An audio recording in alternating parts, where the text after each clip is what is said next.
Hey there, good morning, everyone. I'm Errol Barnett, in for our friend Vladimir Duthier. Right now, we're gathering all the big news stories happening across the U.S. and around the world. A marathon meeting overnight on Capitol Hill as lawmakers fine-tune President Trump's budget bill. We'll take you to Capitol Hill to check where things stand at this moment. Plus, the Justice Department is reportedly investigating former New York Governor Andrew Cuomo. What's at the center of their case, and how might this impact his run for the mayor of New York City? And 5 New Orleans inmates are back in custody this morning, with 5 others still on the run. We'll bring you the latest on the multi-state manhunt to recapture them and the inside help they may have received. You're in the right place. This is CBS News 24/7.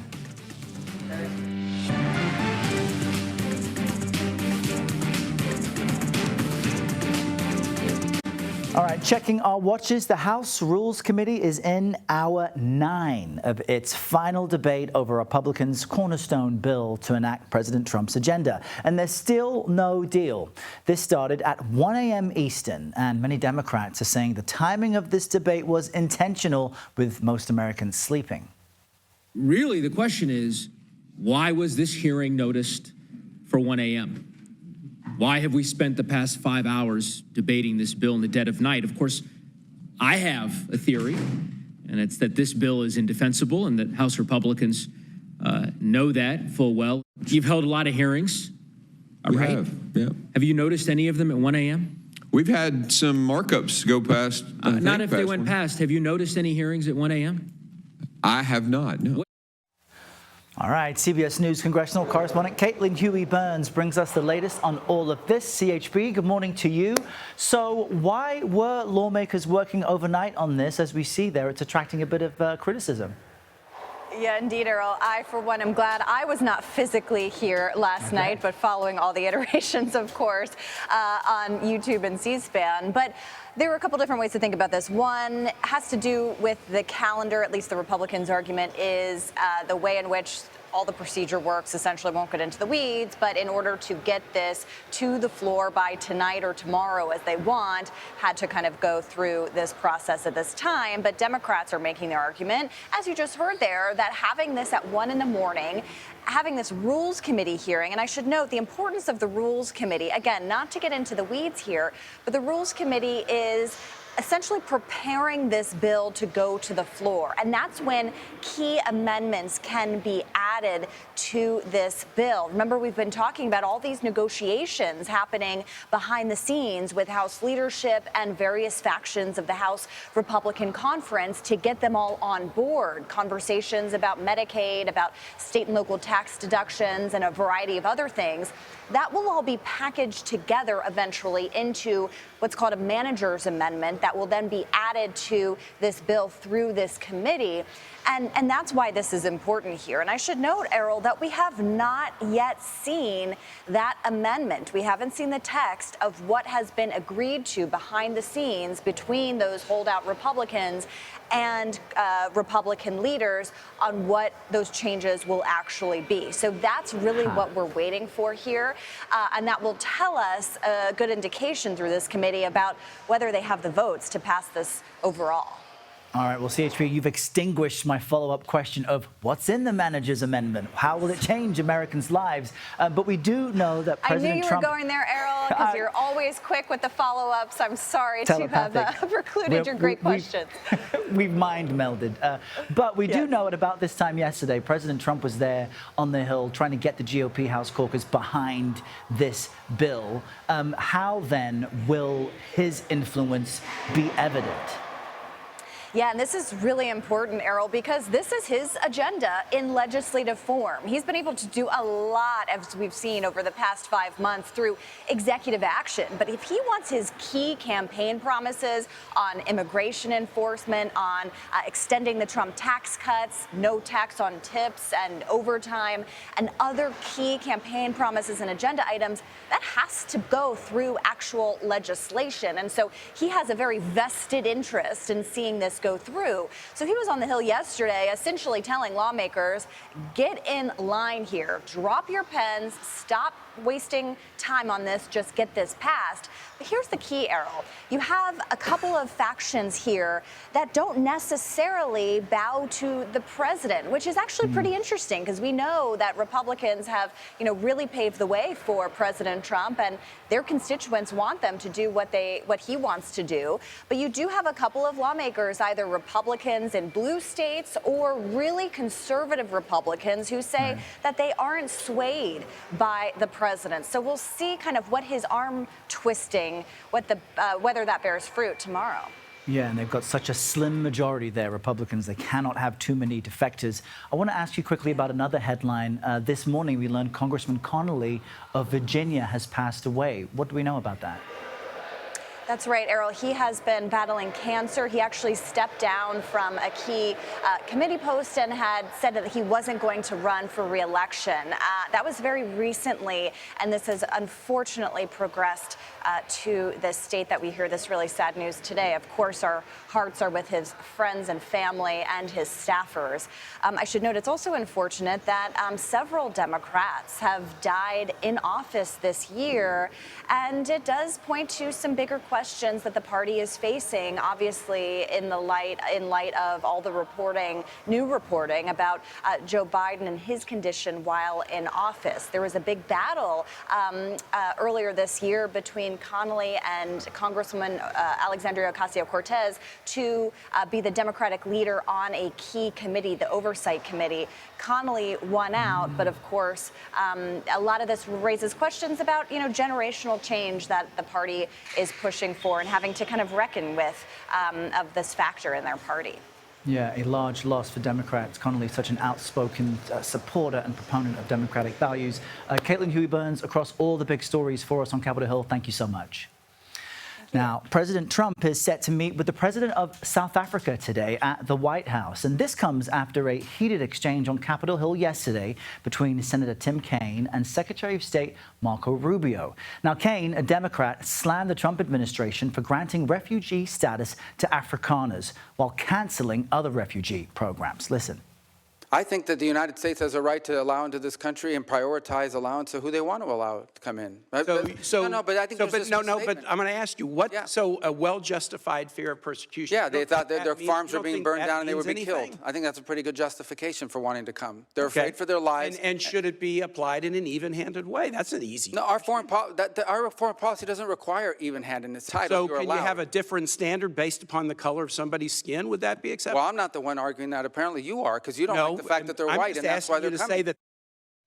All right, CBS News correspondent Natalie Brand is at the White House with more on this. Good morning to you again, Natalie. You had mentioned at 7 a.m. when we last spoke that there is no genocide in South Africa. That has been debunked, and that trade is a big priority for South Africa in this meeting. And I understand there's a high-profile South African that was just added to the guest list. Fill us in on all of that. Hi, Errol. Yeah, a White House official confirms to CBS News that Elon Musk will be joining that meeting between President Trump and South Africa's President Ramaphosa. And of course, he grew up, was born in South Africa. We'll have to wait and see whether his businesses come up during this meeting, Starlink and Tesla. But Musk has also been one of the people who has amplified those claims, debunked claims about genocide and also land being confiscated from white Afrikaners. Now, the South African government, as you noted, they've disputed all of those allegations, and even a judge in South Africa dismissed the idea of genocide, saying it's not real. So South Africa's agriculture minister, actually ahead of this meeting, said that the president of South Africa will be laying out the facts, talking about this misinformation, and also talking about a land law that did pass earlier in the year that has received the attention of the White House. But as you noted, trade will also be a key topic here, since the U.S. is a top trading partner for South Africa. And if you remember back to April, President Trump's announcement about those reciprocal tariffs with South Africa is facing a 30% tariff, which, of course, has been paused during this period of negotiations. Here's what President Ramaphosa told reporters ahead of this meeting just outside the embassy. We want to come out of the United States with a really good trade deal, investment promotion. We invest in the United States and they invest in us. So a trade deal is a top goal of his here today. People who cover the region, including our own Deborah Patton, note that Ramaphosa is known as a skilled negotiator. He was actually the chief negotiator for Nelson Mandela during apartheid talks in the 1990s. All right, Natalie Brand with all the latest at the White House for us. Natalie, thank you. And now to this, some major retailers are releasing earnings this week as companies grapple with the impact of tariffs from the White House. This morning, Target cut its full-year forecast, saying lower spending, tariff uncertainty, and rollbacks to its DEI initiatives. That's hurting the company's performance. Jordan Holman is a business reporter for the New York Times and can help us understand the data and what this all means. Jordan, great to see you this morning. How much of Target's struggles are within its control? That's a fantastic question. So a lot of their struggles is around merchandising and bringing people into the store, which ideally isn't within their control. But one of the big things that all retailers are facing is figuring out a way to convince customers to come in who are nervous around higher prices because of tariffs, who already have so much of those discretionary items that Target sells. And so on the call earlier today with investors, Target executives are really pushing this idea of the Target magic, that they did have control in terms of bringing cool seasonal items, but that it is a very uncertain economic environment. Yeah, you're right. Some people call it Target. I even see some ladies like to dress up to go to Target. I mean, it has its own space in people's lives. I want to ask you also, though, about Lowe's and Home Depot. They both had earnings misses. I'm wondering how they're navigating the tariff uncertainty and how that might impact home construction, which is so desperately needed. Yeah, so Lowe's and Home Depot are in a different category of Target because they're so dependent on that homeowner. And we know that home sales have been sluggish. But one of the things that both of these companies point to is that people are staying in their homes longer. These homes are getting older, so you need to redo the floor, redo the kitchen. And so what they're leaning into, despite all of the tariff uncertainty, is this idea that they can negotiate with their vendors. They can have good prices for people who come in compared to smaller mom and pop shops. And then hopefully that will help them gain market share in this economy. Yeah, and we know that with mortgage rates as high as they are, people don't want to leave a house that has a very low interest rate. So what does all of this say about the state of the economy right now? Yeah, well, these retailers are really at the nexus of what's happening in this economy as it relates to tariffs, as it relates to prices, as it relates to consumer confidence. And what it really says is that it is a moment, if a company is very good operator, has the right stuff, they can convince more shoppers to come to them. They can win away some of their competitors' shoppers. But there's a lot of risk ahead. Like if they aren't properly ordering the inventory ahead of time to get ahead of these tariffs, this could be a real hit to companies' margins. Yeah, and we're just looking at the Dow Jones Industrial Average. Markets open for less than an hour. It's pulling back 340 points. Interesting look at the economy overall. Jordan Holman, thanks for joining us. Thank you for having me. Appreciate it. All right, we're going to show you some new video. Check it out. It is showing a roof being blown off of a factory. This is in Tennessee. This happened yesterday and, of course, caused by severe winds there. And it's just one example of how dangerous these storms that are rolling through parts of the southern U.S. Really are. And they've been rolling through for days. For some people, more dangerous conditions are expected today. CBS News correspondent Nicole Valdez joins us from Madison, Alabama, to give us a sense of the aftermath from these storms. Great to see you this morning. How do things look? And do folks have their power back yet? Hey, Errol. In fact, some here in Madison are still waiting to get the lights back on. But you'll notice here, winds were clearly powerful enough to not only rip the garage door off of this home, but you'll notice all of the bricks that are sitting on the lawn here. These all came flying off the side of this home, and all that's left there is a little bit of wood and some siding. That is really what happened after that rare and terrifying tornado emergency alert was issued yesterday evening. That is the highest alert possible, warning you for a tornado, and it puts anyone in that path really in imminent danger. The National Weather Service says they believe a tornado moved through parts of Huntsville a little after 6 last night. In fact, the family that lives in this home told me that they were taking shelter underneath their stairwell when they realized that things got eerily quiet. And thank goodness they took that seriously, because clearly a lot of damage here to clean up. The house, thankfully, still standing, but a lot of people throughout this region are, frankly, a little tired of the amount of severe weather we've seen in just the last few days alone. Yeah, Nicole, I understand there's been some, 3,500 tornado reports over the past few days in the country, and in some places, tornado warnings didn't work. What do we know about just the warnings and the tornado reports in your part of the country? How pervasive were they? Yeah, damaging and in many cases deadly tornadoes throughout the last few days. Of course, we're talking about the ones impacting those who live in places like St. Louis and London, Kentucky. We've traveled throughout several states over the last few days, visiting those areas, talking to victims who have, in some cases, lost their homes and are now grieving their loved ones. That death toll just continued to climb. In Kentucky alone, I believe 19 people, at least 19 people, lost their lives there.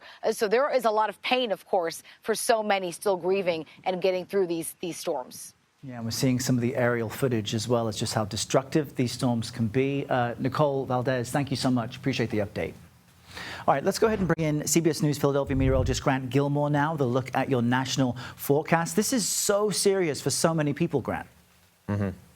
It's been a really busy week, a deadly week at that, Errol, where you go back to last Wednesday. We have had over 3,500 reports of tornadoes, hail, and those damaging winds, some of the strongest of which were producing EF4 tornadoes of 170 miles per hour. That was in Illinois. We had grapefruit-sized hail reported there in Texas. Actually, a couple places, even in Illinois, saw some hail 4 inches in diameter. 91-mile-per-hour wind gusts, and then we had a one-day rainfall total of 6.9 inches in Virginia. The severe weather threat has diminished, but we still have that threat for some tornadoes and some damaging winds through eastern North Carolina today, back into the Ozarks. But we're not talking about those elevated risks of long track tornadoes and very large hail. Still, though, some rainfall moving through the mid-Atlantic up into the Northeast today. The Great Lakes still dealing with rain as well. And then underneath all that rain, you've got unseasonably cool conditions. Got showers extending all the way into the northern tier states, relatively dry from the southern plains into the Pacific Northwest. And we've got some big heat heading into Southern California, into the desert Southwest. Errol, we'll talk more about that here in just a little bit. But heat advisories in effect right now. We'll show you where in just a few minutes. Back over to you for now. All right, Grant, we'll see you later this hour. Thank you. Still to come for you all, the FAA is dramatically reducing the number of flights at Newark Liberty International Airport. And this is just days before the Memorial Day holiday weekend. What you need to know. You're in the right place. Streaming CBS News 24/7.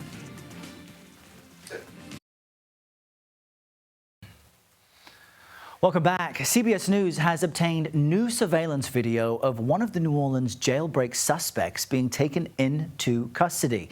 Now, this comes as 5 others remain on the loose days after their escape. And we're also learning more prison employees could soon face their own charges. CBS News reporter Katie Weiss joins us now live from New Orleans this morning. Katie, you've been all over this story since it broke. How did this latest arrest come about? Well, Errol, good afternoon, good morning to you, wherever you might be across the country, for all of our viewers watching. We're actually, getting new visuals from state police showing how they apprehended the 5th of 10 total escapees from that Orleans Parish Justice Center back on Friday. We're now stretching into the 6th day of this manhunt. And despite 5 full days on the run for this guy, he really didn't get far. He was found right here in New Orleans. His name is 19-year-old Corey Boyd. He was arrested here in the city, and then he was flown by state police to a different state correctional facility outside of New Orleans. So far, still 200 officers working on this manhunt, searching for the remaining 5 escaped inmates. And Still no word on how that progress is going. We're trying to get more updates from authorities to bring them to you right here on CBS News 24/7. Yeah, and Katie, there's so much happening in this still unfolding story. I know that it was at about this time yesterday we were reporting on the prison employee who was arrested. What more do we know about him and others who apparently could soon follow? Yes, so that prison employee was a maintenance worker, 33-year-old Sterling Williams, who, according to an arrest affidavit, did confess to investigators to helping the inmates escape by turning the water off so they could remove a toilet from the wall. But he said he only did that after being threatened with a shank. Now, we know that other prison employees could potentially be facing criminal charges as well. So far, at least 3 staff members at the facility have been suspended and others have been reassigned. But the sheriff, she continues to say, at the end of the day, we need money to fix the jail. It's not just our staff. We need help with more money for locks. Take a listen. Here's we haven't, because we haven't reconciled the budget yet. The building has to be fixed. That's it. And so, as you can hear, it's getting very tense here in the city about how to fix all of these security breakdowns. Errol? Yeah, remarkable that the inmates were able to remove a toilet from a wall and run out a hole in the wall they created. So many questions will continue. Katie Weiss, all across this developing story. Katie, thanks so much. And now to this. Jurors will hear from more witnesses today in the Sean Diddy Combs racketeering and sex trafficking trial. A special agent with Homeland Security Investigations is expected to continue his testimony on the stand. CBS News legal reporter Katrina Kaufman brings us more from outside the courthouse here in New York City. So we're continuing to learn about more dimensions of Sean Combs' personality and the investigation into him. On the stand, we've been hearing from Special Agent Gerard Gannon, who was part of the raid on Combs' Star Island home in Miami. We're also hearing from Don Hughes, a forensic psychologist who has become a fixture at high-profile sexual misconduct trials, including R. Kelly and Harvey Weinstein. There's another personal assistant taking the stand today, and potentially Kid Cudi, who dated Combs' ex, Cassie Ventura, which supposedly angered Combs. Yesterday, there was some very poignant and vivid testimony from a personal assistant of Combs, David James, who told stories about Combs' proclivities, as well as how he was always acting at the direction of Combs, how Bad Boy Entertainment was like a family. But there was an incident he talked about where he felt he could not follow Combs' orders. It involved a personal chef, Chef Jordan, where supposedly there was an altercation between her and Combs. Combs asked James to go to the police and file a report claiming that the chef had been the aggressor. James said that he felt he didn't want to file a false statement with the police. Instead, he just drove around for a while and came back and told Combs that he had done it. On cross, we heard another story about that same chef where an incident actually involved James. He had grabbed her wrists. Combs learned about it and later chastised him, saying that you can't put your hands on women, and if you do that again, I'll let you go. Another side of Combs from the one we've been mostly hearing about during this trial. Back to you. All right, Katrina Kaufman, thank you very much. The FAA is reducing flights in and out of Newark Liberty International Airport for the foreseeable future. Now, this move follows a slew of delays and cancellations due to tech issues and air traffic control shortages that we've been reporting for weeks. For now, only 28 arrivals and 28 departures will be allowed per hour until runway construction is complete sometime next month. We've got the right person to give us some insight into all of this. CBS News senior transportation correspondent Chris Van Cleve is here with me in Studio 55 to break it all down. You know, I don't understand the relative nature of those numbers. Do we know how they arrived at those numbers exactly and what that means now for folks flying through this busy airport? Sure. Quick history lesson. Back in 2016, when Newark was capacity controlled, or the FAA set these limits every day, it operated at a peak maximum of 77 operations an hour. We're talking about 56 operations an hour now. So that's clearly down from when things are going normally. This number isn't that much different than what the daily constraints the FAA has been implementing sort of as needed. And the idea was to bring the traffic down to a manageable level for not only the airport conditions, meaning one of the runways being out of service, but also the ongoing staffing situation with air traffic control. June 15th, that runway project is supposed to be finished Monday through Friday, which opens up that runway for use, which is why June 16th, you see the number of departures jump up to 34 an hour. So they move from 56 to 68, still well below, in theory, the max for that airport. And that's factoring in FAA staffing. And also during the summer, you get weather. Like we're going to see delays today at all 3 New York airports because of the weather conditions that are expected to move through. And this is a component of something you have been saying, which is that it is safe to fly in and out of Newark and the regional airports, but it is one of the busiest airports in the country. So what does this mean ahead of a expectedly busy Memorial Day weekend? Yeah, so you slow the pace down because you want to present a workload that, one, can navigate the airport without causing backups, and two, not overwork the controllers that are handling the various levels of airspace. So that's the thought process here with why they picked the numbers they did. Looking to Memorial Day weekend, United, who operates the bulk of the flights out of Newark, feels like they have figured out the right volume of flights for their operation that they can run fairly reliably. A couple of caveats, though. If the weather gets bad, that's going to cause delays. If air traffic controller staffing goes below what's expected, that's going to cause delays. That's out of control of the airlines. So, certainly if you have an international trip out of Newark, I'm not too concerned there because they prioritize the international departures. They're well aware that these are summer vacations people are taking. It's also really expensive to cancel a big wide body flight. Yeah. So those have been operating pretty well throughout. You just got to be prepared for the potential of delays for the things that are outside of everyone's control. Watch the weather, get to the airport early at the very least. Chris, great to see you. Thanks so much. All right, a COVID booster shot, it may be harder for some of you to get this year. Next, we'll discuss the FDA's controversial policy change. You're in the right place, streaming CBS News 24/7.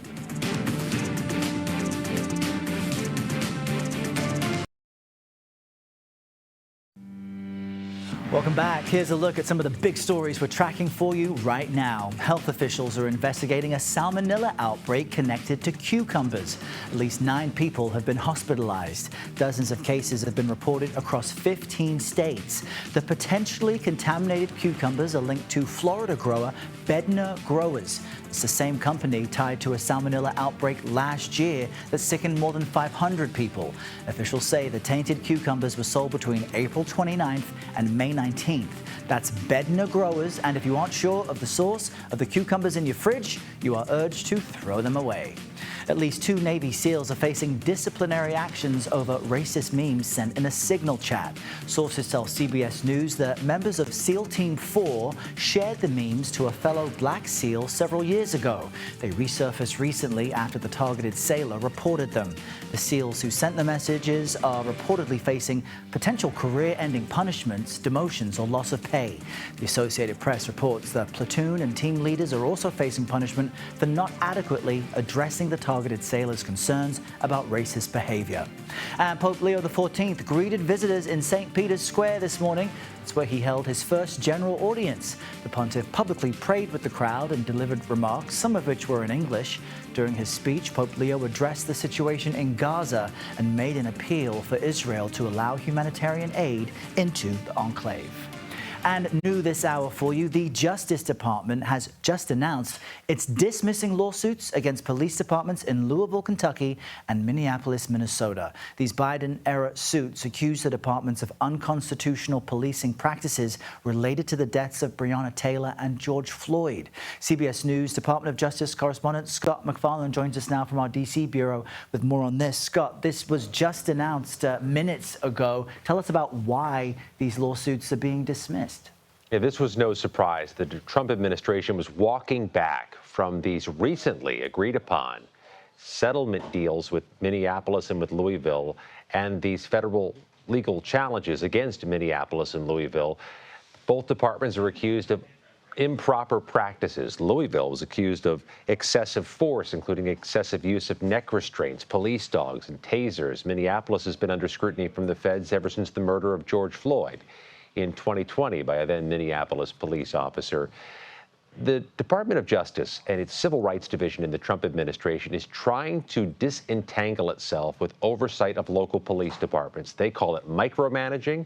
They call it an overreach, so they are trying to take those types of missions away, which means in this case, they have actually filed the motion in Minneapolis a few minutes ago to dismiss their federal civil suit against the Minneapolis Police Department and the city of Minneapolis. But to be clear, Errol, they've been hitting the snooze button on some of these legal challenges and these lawsuits ever since the president took the oath on January 20th.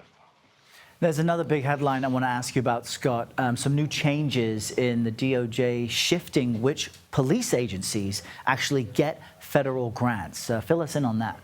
This is exclusive reporting from CBS News that in these critically important grant programs in which the Justice Department gives money to local police departments for programs, they are changing the language in the applications and changing the priorities, no longer encouraging police departments to apply for programs that would help pay for community violence intervention, for hate crimes initiatives, domestic extremism initiatives, and workforce police department diversity programs. Instead, they are redirecting the priorities to border security, immigration issues, opioid issues. These are significant changes in priorities and language, according to a former Justice Department official speaking with CBS News, but in line with President Trump's public priorities for police. He wants to get them out of the business of doing diversity initiatives, wants them to prioritize the border, among other things, and above other things, which means community violence intervention, which is a critical part of so many major city police initiatives in which they use federal funding, maybe now less able to get money from Washington. Yeah, it's also completely in line with what Donald Trump campaigned on and promised to voters. Another detail I want to ask you about, the Justice Department reportedly investigating former New York Governor Andrew Cuomo now. What specifically are they looking at? And mayoral candidate Andrew Cuomo. CBS News, according to multiple sources, has learned that this investigation is happening inside the U.S. Attorney's Office here in Washington, D.C. There have been congressional Republicans here in Washington, D.C. who have asked for a prosecution, pressed the Department of Justice for a prosecution, alleging Andrew Cuomo was untruthful when he testified in front of Congress a year ago about the COVID-19 pandemic. His response to it, the handling of the nursing home deaths issue in New York. The Department of Justice isn't commenting on this, but we know this has been a priority of Republicans in Congress to get an investigation up and running, but there have been no case filings, and Mr. Cuomo's spokesperson says they've heard nothing about this. They haven't gotten any calls or subpoenas, and they call this warfare and a politically charged investigation. Yeah, Cuomo's team saying this amounts to election interference as he tries to become the next mayor of the nation's largest city. Scott McFarland, live in our D.C. bureau with all the latest. Thank you, Scott.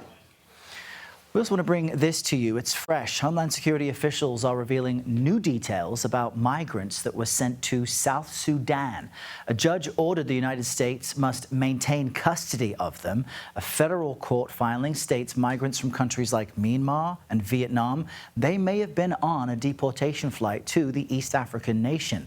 Now, officials say these are dangerous criminals who needed to be removed. Let's listen. While we are fully compliant with the law and court orders, it is absolutely absurd for a district judge to try to dictate the foreign policy and national security of the United States of America. These are the monsters that the district judge is trying to protect. The contrast is brutally stark. President Trump and Secretary Noem are working every single day to get these vicious criminals off of American streets. And while activist judges are on the other side. The lawyers claim any migrant deported to South Sudan, quote, faces a strong likelihood of irreparable harm because of the ongoing conflict there. Now, this news conference just concluded. Nicole Scangle was in the room. She may have gotten some questions in there. We will speak with her as soon as possible.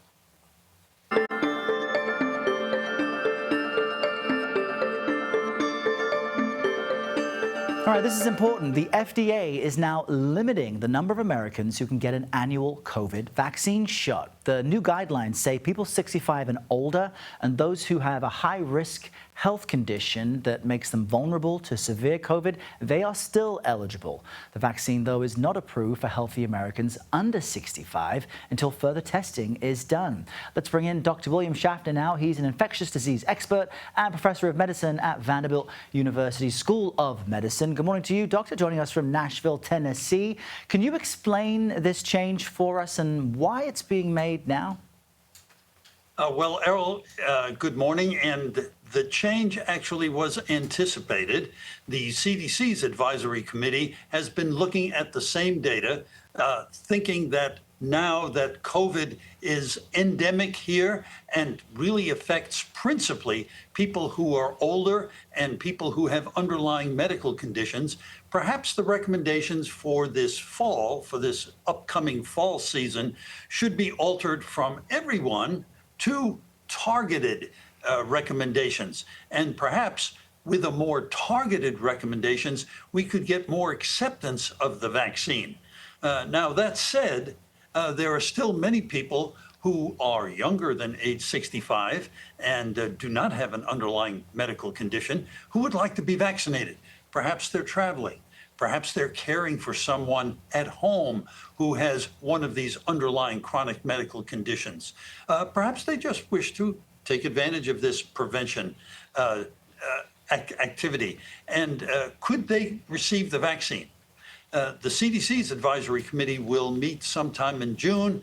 And if they provide, as part of their recommendations, the statement that anyone who wishes to receive the vaccine can, well, perhaps that will be accepted and permit those other folks to receive the vaccine.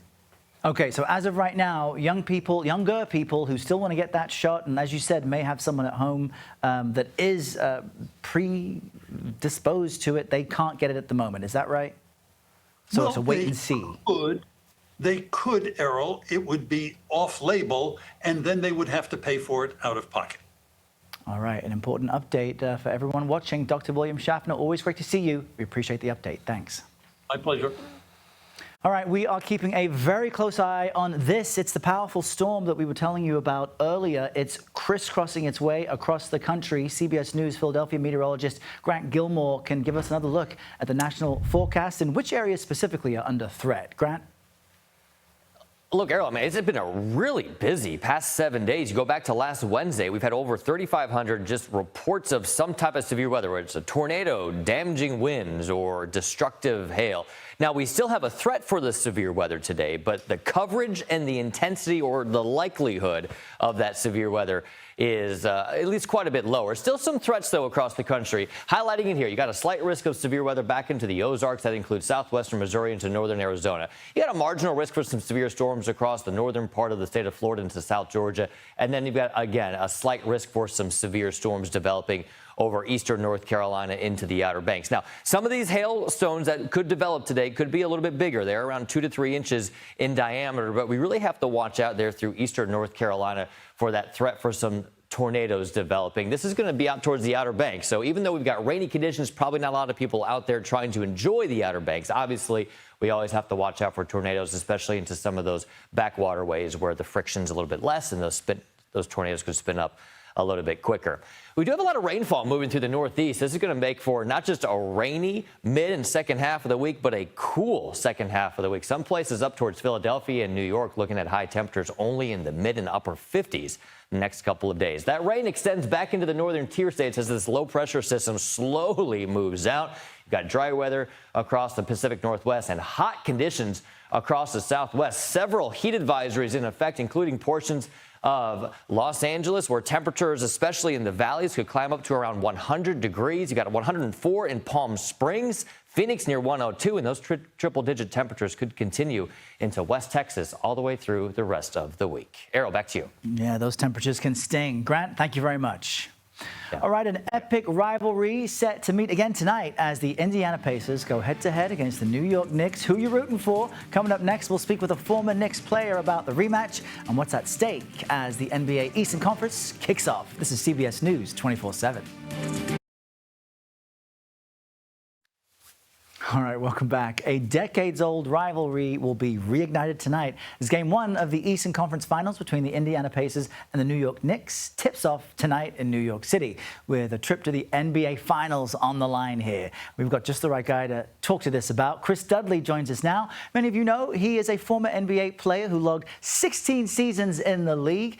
Chris, thanks for being with us. We know that you were with the Knicks from 97 to 2000. You played in the Eastern Conference Finals against the Pacers in 1999. So just give us a pulse check. How intense is this moment for the players? Well, thank you, Errol. No, this is fun. New York's been looking forward to this for, oh man, it's been like 25 years to get back to the Eastern Conference Finals. The players are fired up. The teams know each other. They've played each other. They know. Everybody knows what each other's going to do, and now it's just coming. And now you're just waiting for the tip-off, and you can't wait to get going. And brings back a lot of great memories for me. And just how fun it was to be a part of that, to be in New York. The Garden was electric. It was a really exciting time. And what was so special about that '99 team was that was the shortened season. It took us a while to get going. We'd had new players. Took us in, and we connected, and it really became a team where the whole is greater than the sum of the parts, and we really just gelled at the end of the season, going into the playoffs, and had a great run, and we felt very confident going into that series against Indiana. Went in, got game one in Indiana, and then obviously had to go through with Patrick, our leader, getting hurt in game 2, but then we were able to come together and find a way to win it in 6. It's great seeing those classic pictures of you playing back in the day. You know, how much of a factor will star power be in this series? Who do you think might come out on top? Because each team is hungry for this. Yeah, no, it's good. I mean, that's what's so fun here, is exciting, is it's an evenly matched series. Indiana has had a great run. They've been a hot team. I know Coach Carlisle, Rick's done a great job with them, and Tibbs was our assistant coach in New York. I love Brunson, Jalen. I played with Rick. His dad was on that team, and just a great guy, a great teammate, absolutely great teammate, and. So personally, I'm biased, but I'm picking the Knicks to win it. But it could go 7. I knew it. You got to be loyal all the way through. Chris Dudley, great to get your guess on this. We'll see if you're right as the games play on. Thanks for connecting with us. Appreciate your time. Yeah, thank you, Errol. Appreciate it. All right, we'll be right back. You know you're in the right place, streaming CBS News 24/7.